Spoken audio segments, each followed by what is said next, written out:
Rusia memulai perangnya dengan Ukraina dengan persenjataan rudal yang sangat besar, siap menghujani lawannya dengan serangan dan menghancurkan seluruh infrastruktur dalam sekejap. Dan Kremlin sangat bergantung pada aset-aset tersebut selama konflik berlangsung sejauh ini, secara rutin meluncurkan rudal balistik seperti Iskander dan Kinzhal ke kota-kota, wilayah, dan posisi garis depan Ukraina. Sebuah strategi jenius dari Ukraina telah dijalankan, melumpuhkan pasokan rudal Kremlin dan membuat Rusia memiliki lebih sedikit cara untuk bahkan meluncurkannya. Semua bermula saat para komandan Kiev menyadari hanya ada dua pilihan menghadapi ancaman rudal Rusia. Mereka dapat mengandalkan pertahanan udara, baik buatan lokal maupun impor dari sekutu, untuk menghancurkan rudal Rusia sebelum mencapai target. Atau mereka bisa menghancurkan rudal Rusia langsung di sumbernya dengan menghancurkan persediaan dan sistem peluncurannya. Pilihan pertama bisa dibilang adalah yang lebih mudah di antara keduanya. Secara teori, Ukraina hanya perlu menyiapkan pertahanan udara, membiarkan sistem bekerja, radar mendeteksi rudal masuk, dan peluncur menembakkan rudal pencegat untuk menghancurkannya di udara, sehingga ancaman segera dinetralisir. Namun ada masalah besar dengan rencana itu. Rudal balistik Rusia termasuk yang tercepat di dunia. Iskander M misalnya adalah rudal balistik jarak pendek SRBM yang mampu terbang dengan kecepatan hingga Mach 7 atau lebih dari 5.300 mil per jam. Dengan mengandalkan campuran sistem navigasi inersia INS, sistem navigasi satelit global GLONASS, dan teknologi pencocokan kontur medan, rudal-rudal ini melesat di langit dan menghantam target mereka dengan tingkat akurasi yang luar biasa. Dan telah ada banyak sekali kasus serangan Iskander yang dikonfirmasi di wilayah Ukraina sejak awal perang, ketika Rusia meluncurkan beberapa rudal Iskander melintasi perbatasan dan masuk ke Ukraina sebagai bagian dari serangan awalnya. Sejak tahap-tahap awal tersebut, Iskander telah digunakan untuk menghancurkan sistem pertahanan udara Ukraina, helikopter, dan jet tempur, sekaligus memberikan kerusakan serius pada infrastruktur militer maupun sipil. Memang, meskipun pernyataan dan statistik resmi Rusia sebaiknya selalu disikapi dengan sangat hati-hati, Kementerian Pertahanan negara tersebut mengklaim pada awal tahun 2025 telah menghancurkan lebih dari 1.400 target bernilai tinggi hanya dengan Iskander MS. Kinzhal bahkan lebih cepat. Sebuah rudal balistik yang diluncurkan dari udara dengan jangkauan hingga 1.242 mil atau 2.000 km. Kinzhal dikabarkan dapat mencapai kecepatan puncak Mach 10, lebih dari 7.600 mil per jam, menempatkannya di 10 besar rudal balistik tercepat yang saat ini beroperasi. Seperti Iskander, Kinzhal juga telah digunakan dengan dampak yang menghancurkan di Ukraina. Ada laporan bahwa rudal-rudal ini telah menghancurkan berbagai macam target, termasuk gudang senjata, fasilitas penyimpanan bahan bakar, pabrik drone, dan infrastruktur penting. Karena rudal-rudal ini sangat cepat dan canggih, sebagian besar pertahanan udara Ukraina tidak mampu secara andal dan konsisten mencegatnya. Sebagai gantinya, Ukraina harus mengandalkan sistem Patriot dari Amerika Serikat agar bisa menghentikan rudal seperti Kinzhal dan Iskander sebelum mencapai target. Sayangnya, Ukraina tidak memiliki cukup sistem ini untuk perlindungan secara nasional. Masalah yang lebih besar lagi adalah kurangnya rudal PAC-3 yang digunakan oleh Patriot. Rudal-rudal ini tidak hanya langka di Ukraina, tetapi juga di seluruh dunia, dengan hanya sekitar 600 hingga 700 unit yang diproduksi setiap tahunnya. Dan Ukraina bukan satu-satunya negara yang menginginkannya. Banyak negara lain juga telah memesan rudal PAC-3 dan setiap rudal bernilai lebih dari $3 juta, sehingga sangat sulit bagi Kiev untuk mendapatkan jumlah pencegat yang cukup guna menahan serangan udara intens dari Rusia. Sebuah laporan dari Maret 2026 mengungkapkan bahwa Ukraina hanya menerima sekitar 600 rudal ini selama seluruh perang berlangsung. Hal ini dikonfirmasi oleh Dmytro Litvin, salah satu penasihat dekat Presiden Ukraina Volodymyr Zelensky. Jumlah itu jelas tidak cukup. Dalam dunia yang ideal, Ukraina akan membutuhkan beberapa ratus PAC-3 setiap tahunnya agar dapat menembak jatuh sebagian besar, jika tidak semua, rudal balistik Rusia. Namun, karena persediaan terbatas, Ukraina harus sangat hemat menggunakan sistem Patriot mereka. Ukraina perlu mengandalkan pertahanan udara lain untuk menghadapi ancaman udara yang lebih mudah dicegat seperti drone dan rudal jelajah, dan hanya menggunakan PAC-3 dalam situasi tertentu saat kemungkinan besar bisa menghentikan rudal balistik Iskander atau Kinzhal. Bahkan begitupun, tanpa cukup banyak PAC-3 yang datang setiap tahun, Ukraina sama sekali tidak bisa berharap dapat menahan semua serangan Rusia. Jadi para komandannya harus menerapkan strategi yang berbeda. Sebuah strategi yang lebih cerdas, lebih efisien, dan lebih menghancurkan yang berfokus pada melemahkan seluruh kemampuan peluncuran rudal Rusia. Logikanya masuk akal. Jika Rusia punya lebih sedikit persediaan dan peluncur, mereka tak bisa menembakkan banyak rudal balistik ke kota dan permukiman Ukraina.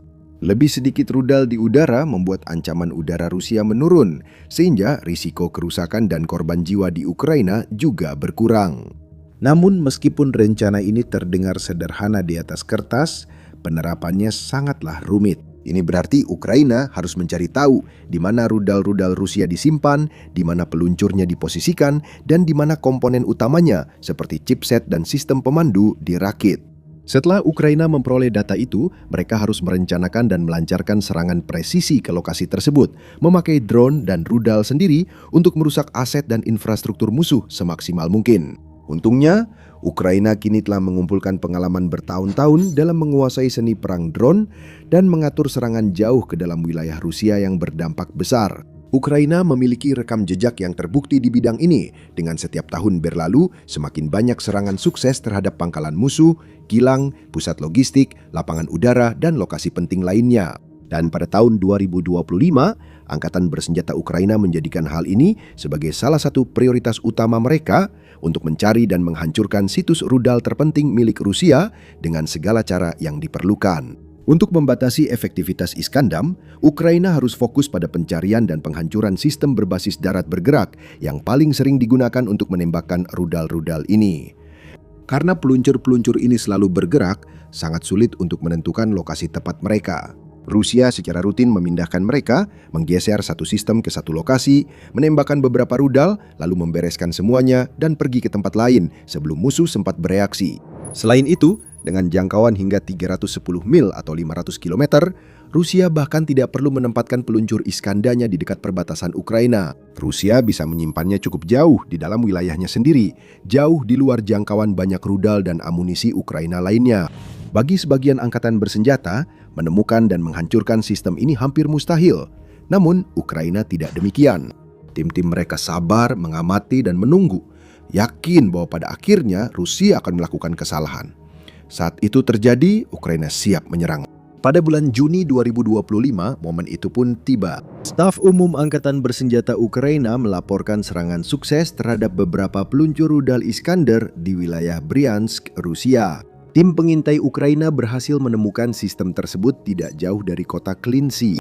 Sistem tersebut diduga sedang dipersiapkan untuk menyerang kota di Ukraina, kemungkinan besar ibu kota, Kiev, karena lokasinya dekat perbatasan.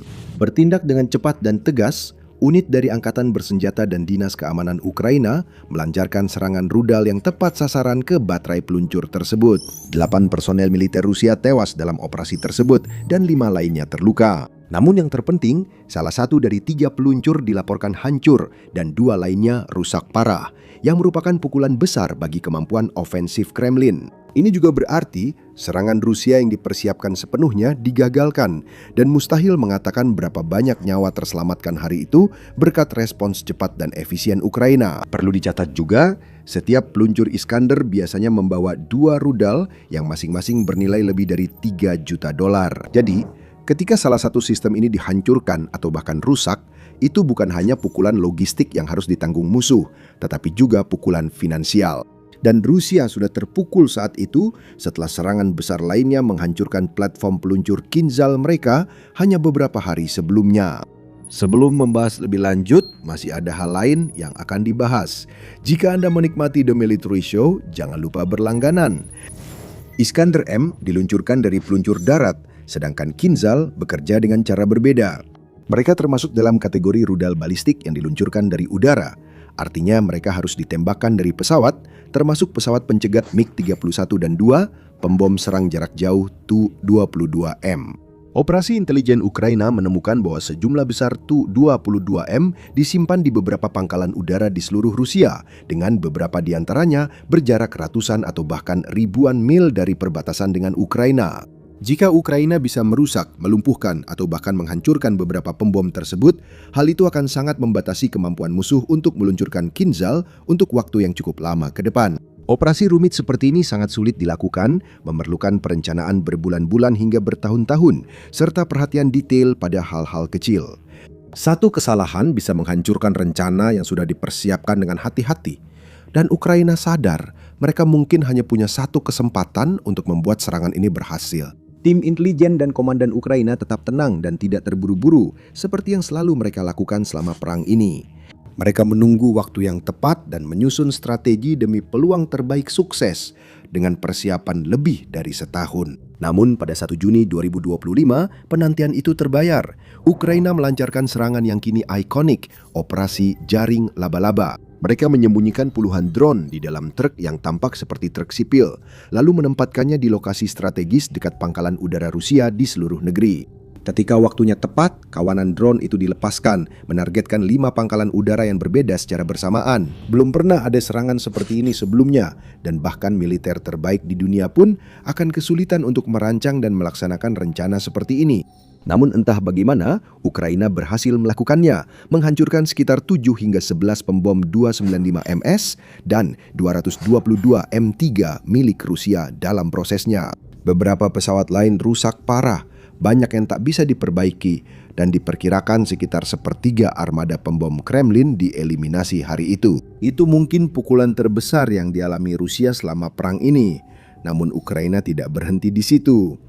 Begitu operasi jaring laba-laba selesai, para agen Ukraina sudah mulai memburu target berikutnya, bertekad untuk memberantas kemampuan serangan rudal Rusia sekali dan untuk selamanya. Pada bulan Maret 2026, mereka menyerang lagi.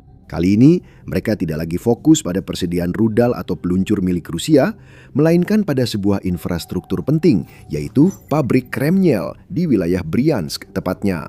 Sekilas, pabrik mikroelektronika ini mungkin tidak terlihat begitu penting. Namun disinilah Rusia memproduksi beberapa komponen terpenting dalam persenjataan rudal mereka yang luas, yaitu chip dan mikroprosesor yang menjadi tenaga bagi rudal balistik Iskandar, serta sistem rudal Pansir, Topol, dan Bulava, ditambah beberapa kompleks pertahanan udara terbaik Rusia seperti S-300 dan S-400. Pabrik ini yang pertama kali dibuka pada tahun 1958 juga terlibat dalam produksi salah satu rudal jelajah terbaru Rusia, yaitu Azdelia 30. Dengan hulu ledak seberat lebih dari 1.750 pon atau 800 kg dan jangkauan hingga 930 mil atau 1.500 km, rudal ini bukan main-main. Rudal ini dapat diluncurkan dari pesawat Su-34 dan Rusia diyakini memiliki lebih dari 120 pesawat jenis tersebut yang bisa memungkinkannya melakukan serangan udara besar-besaran terhadap target-target Ukraina di masa depan. Ukraina sudah menyaksikan sendiri kekuatan destruktif dari rudal ini. Pada awal Maret 2026 diyakini bahwa satu atau lebih dari rudal ini menghancurkan sebuah gedung tempat tinggal di wilayah Kharkiv dengan 10 orang tewas akibat ledakan dan lebih dari selusin orang lainnya terluka. Sangat mungkin bahwa beberapa komponen inti yang ditemukan di dalam rudal itu dan banyak rudal lainnya berasal dari pabrik Kremny, produsen mikroelektronika terbesar kedua di seluruh Rusia. Jadi, Ukraina menghancurkannya. Pada 10 Maret, Angkatan Bersenjata Negara itu melakukan serangan rudal presisi menggunakan rudal Storm Shadow yang telah dikirim ke Kiev dari Prancis dan Inggris untuk memberikan kerusakan sebesar mungkin pada fasilitas tersebut. 7 rudal dipastikan telah menghantam pabrik tersebut, dengan bangunan utamanya hancur total dan produksi komponen rudal benar-benar terhenti. Hal ini sangat penting karena tanpa chip dan elemen lainnya, Rusia tidak akan mampu membuat lebih banyak rudal seperti Iskandar dan Izdelia 30 dalam jumlah yang dibutuhkan untuk mengalahkan pertahanan Ukraina. Selain itu, diyakini sebagian peralatan di fasilitas itu awalnya berasal dari negara seperti Amerika Serikat dan Jepang. Beberapa peralatan itu sudah berusia puluhan tahun, dan dengan Amerika Serikat serta Jepang enggan berbisnis dengan Rusia, Kremlin menghadapi tugas mustahil jika ingin mengganti peralatan dan mengoperasikan kembali pabrik itu.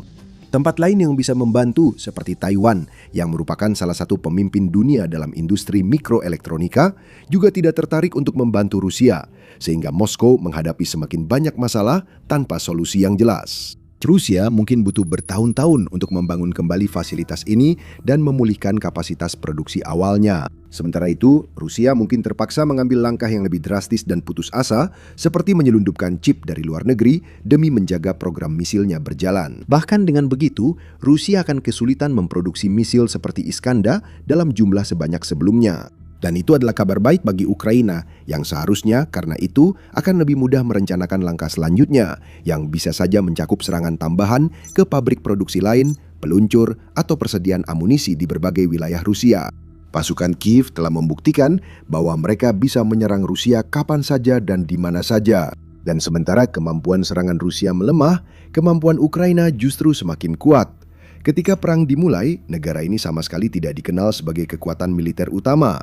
Negara ini tidak memiliki industri pertahanan besar atau reputasi dalam menciptakan senjata dan sistem pertahanan terkemuka dunia.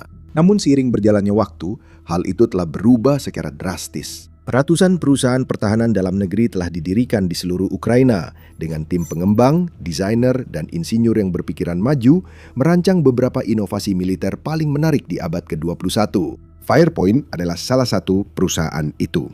Didirikan pada awal perang, Firepoint awalnya memproduksi drone serang jarak jauh dan menengah yang kemudian menjadi salah satu UAV paling sering digunakan militer Ukraina, terlibat dalam lebih dari 50% misi serangan negara itu. Kemudian, Firepoint melangkah lebih jauh dengan mengembangkan Flamingo, sebuah rudal jelajah jarak jauh yang membawa muatan seberat 2.500 pon atau 1.150 kg, dengan kecepatan hingga 560 mil per jam atau 900 km per jam.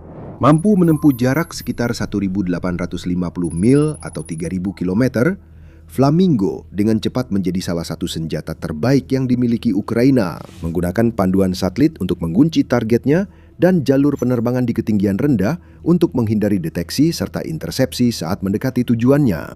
Pada 2026 ada beberapa laporan terkonfirmasi tentang serangan rudal Flamingo ke fasilitas militer Rusia yang jauh dari garis depan. Targetnya meliputi pabrik mesin Votskins di Udmurtia, tempat perakitan rudal balistik, lapangan uji coba rudal Kaput-Sinyar di wilayah Astrakhan, gudang amunisi Grau di wilayah Volgograd, dan instalasi Dinas Keamanan Federal FSB di Crimea yang diduduki. Dengan rudal Flamingo terbukti berguna, serta rudal lain seperti Neptune dan Long Neptune juga memperkuat persenjataan Ukraina. Pasukan Kiev perlahan tapi pasti mulai menyeimbangkan peluang dengan Rusia dalam hal kemampuan rudal masing-masing pihak. Dan itu belum berhenti sampai di situ. Firepoint telah bekerja keras mengembangkan rudal balistik jarak menengah terbaru bernama Sandy FP7 yang dapat membuka peluang serangan lebih dahsyat ke target musuh dalam beberapa bulan ke depan. Itu baru satu perusahaan. Di seluruh Ukraina, kontraktor pertahanan terus mengembangkan drone, sistem pertahanan, platform rudal, dan inovasi militer lain demi memberi peluang terbaik bagi negara mereka, tidak hanya bertahan, tapi juga mungkin memenangkan perang ini. Sementara itu, angkatan bersenjata negara itu terus mencari target baru dan merencanakan langkah berikutnya. Jika Ukraina terus mendapat rudal lebih kuat dan melemahkan kemampuan Rusia meluncurkan Kinzhal dan Iskander, keseimbangan kekuatan akan semakin berpihak pada mereka. Dan seluruh kisah ini adalah contoh lain bagaimana pendekatan strategis cerdas Ukraina terhadap perang ini secara konsisten memungkinkan negara tersebut melawan segala rintangan dan tampil jauh melampaui ekspektasi. Anda dapat melihat contoh lainnya di video ini yang membahas bagaimana serangan jarak jauh Ukraina mungkin baru saja memutus urat nadi terakhir dan paling krusial yang menjaga mesin perang Kremlin berjalan. Atau tonton video ini untuk mempelajari tentang generasi berikutnya dari drone Ukraina bertenaga AI yang sudah menebar ketakutan di hati para tentara Rusia dan para perwira komando mereka. Dan mungkin cukup untuk mengubah jalannya perang ini dengan cara yang tak terduga. Untuk analisis, penjelasan, dan laporan terbaru perang Rusia-Ukraina serta konflik penting lain, langganan The Military Show hari ini.